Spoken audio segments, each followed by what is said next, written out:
Hello everyone, Angelo here, Hollywood filmmaker. It's like 5:40 in the morning. I actually got up on time today, which means I set my alarm for 3:45 in the morning every day. A lot of times I just sleep in until, not sleep in, but lie down until like 4:10, 4:15. And so today I actually got up on time. I'm amazed how early I actually get stuff done when I actually get up on time. And I made it a point to go to sleep really early last night.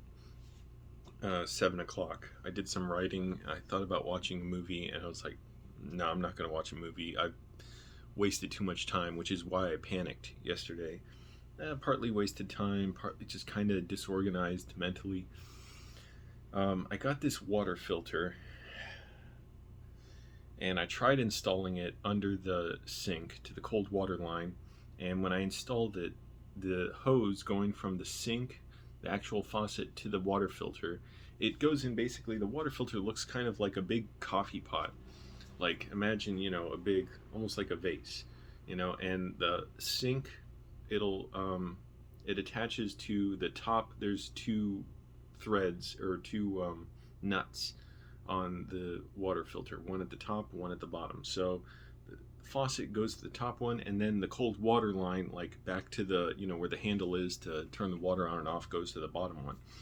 Well, I attached them, and water was leaking out, and so I made it really tight, and then water was coming out the cap of the water filter. So I'm like, oh, this is messed up. Yeah, I know you're not supposed to do it super tight, but I didn't have plumber's tape. I only found out about plumber's tape afterwards. I called the guy I rent from. I'm like, hey, what should I do about this? Anyways, and I couldn't remove it.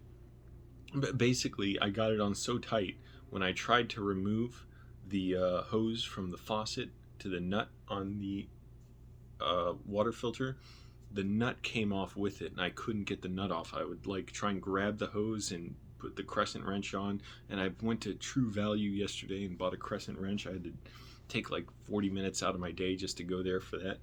And I was like, I'm making good time. It's in the morning. Like, I got up early, even though I slept like 3 hours.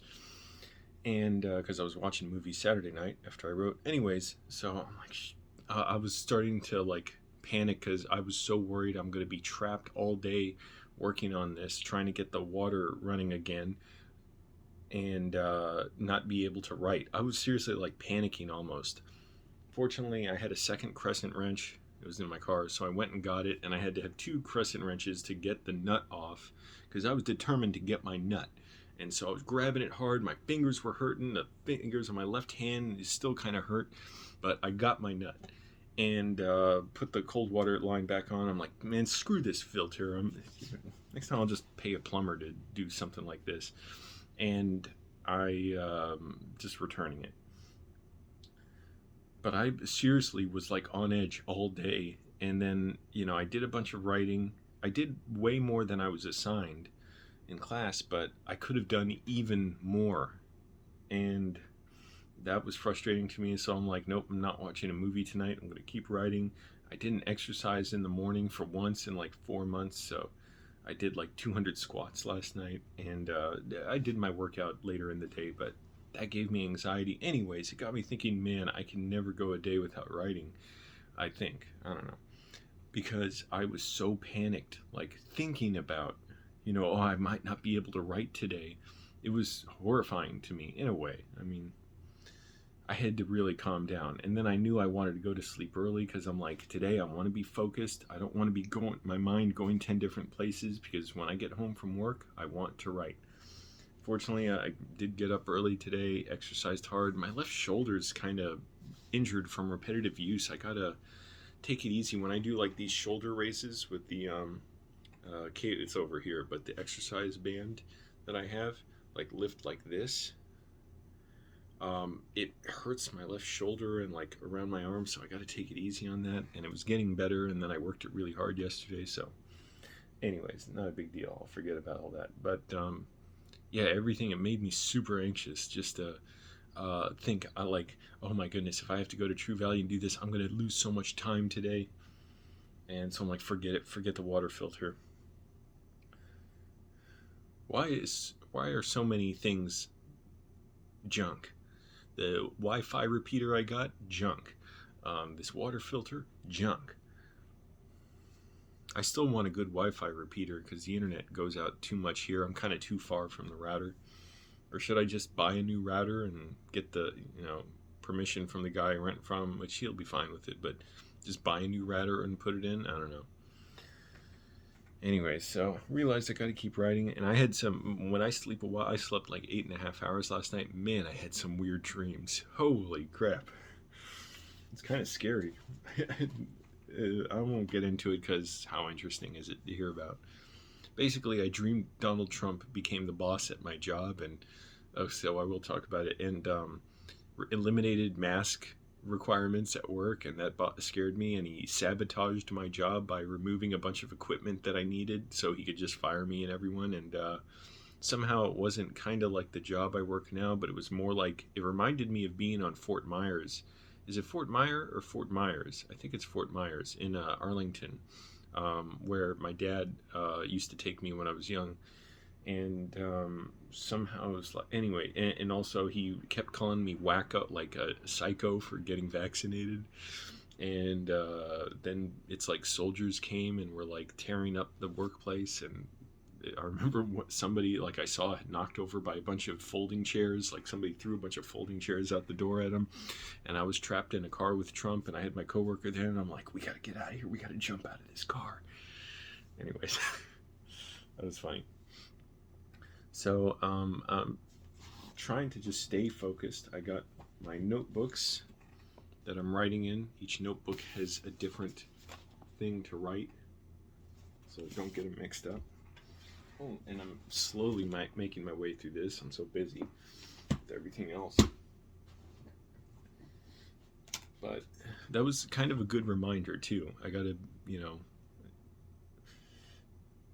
remember to be appreciative of, it reminded me, oh, it is important that I write. This isn't just a little hobby that I'm doing, which I didn't think it was, but it was good to see, like, oh, this is so important to me. I do have really important reasons to do this, even though I think about why I do it, why I'm screenwriting. I'm looking at this piece of paper I have with a bunch of in-network doctors that I keep meaning to call to make an appointment for a physical, and I never do. So anyways, I gotta keep writing. I want to keep filming. I'm always, conflicted about how much time do I spend on filming or whatever. I'm like Hollywood Angelo now. I'm just doing the Hollywood thing of working like crazy. You see it with, so many people just constantly trying to get work, whether it's actors, whether it's, I don't know who else works in film, but editors, writers.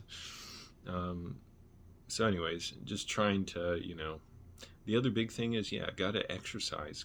I was partly just spinning out yesterday because by 11 in the morning or 10 in the morning, whatever, I was going to True Value to pick up a wrench, and I couldn't, I didn't exercise that morning, and I was already kind of panicking, like, oh, I don't feel like myself. I gotta exercise today. I thought, well, one day it won't matter, but I ended up throughout the day doing a full workout plus more.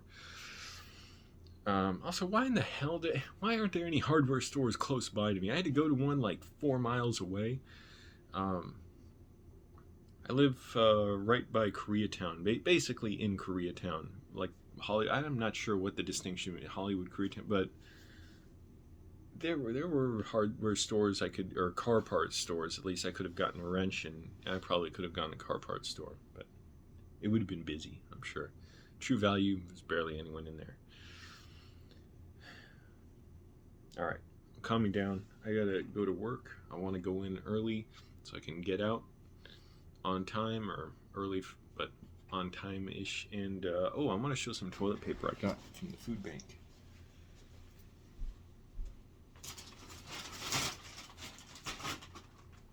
And someone tell me how legit all this is.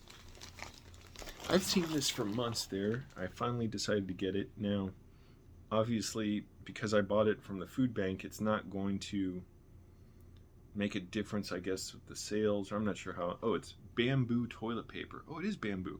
Tree-free bath tissue. I've never used this. Yeah, I haven't opened it. I don't know what quality it will be, but the interesting thing, because I've been watching documentaries lately about, sewer and septic safe. Store drop off, the plastic wrap, and the paper tube. I think in LA, you can donate. First of all, the cool thing in LA, I read you can recycle plastic like grocery bags in your recycling bin. In Arlington, you had to bring them to the store and put them in a box they had outside the store. So I wonder if I could do that here. Brian, paper tube, recycle. But it says store drop off for the plastic wrap. I'm guessing here I could. But anyways, it says for every package. What? I don't know if the image is reversed now when you guys are watching.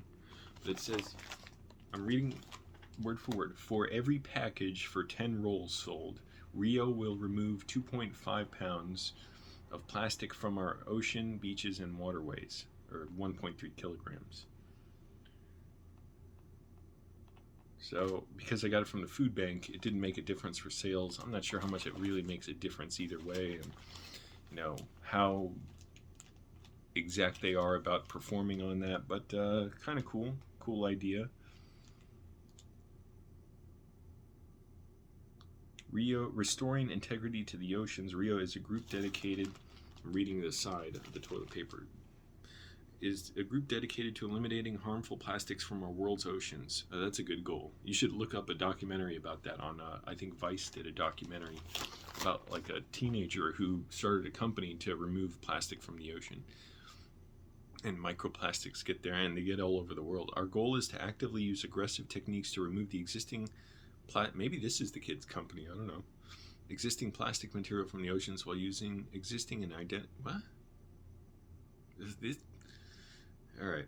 From the oceans while using existing and identifying new recycling tactics to prevent, you're using new English tactics. I've never seen sentences like this. To prevent plastics from entering the waste stream and to use education and activism to reduce pollution in the oceans. Using bamboo, the fastest growing plant on the planet, to produce paper products means saving hundreds of thousands of trees, improving the quality of our oxygen, bettering the health of our oceans. We could use more trees in LA. Choosing an eco-friendly bat tissue, a huge step towards, and less lawns. That's where all our water's going. Apparently, like 50% of excess water usage is going in LA while there's a 30-year drought or whatever, and they don't know if we'll have water next year. Anyways, I keep thinking about all that. I gotta go to work. Maybe I'll make videos in the morning if I keep getting up early, because I'm realizing it's not worth it to sleep in for me. And trying to eat healthier. I think I gained a little weight over the weekend, that French toast. Anyways, so I'm going to go. I'm going to keep writing. Watch out for my movies. I really want to go film something, an independent film, like just maybe with my own money or whatever the case, back in Virginia, where I can do it super cheap. It would be so much more expensive to shoot in LA. But anyways, thanks for watching, everyone. Watch out for my movies, all that. Thanks. Bye.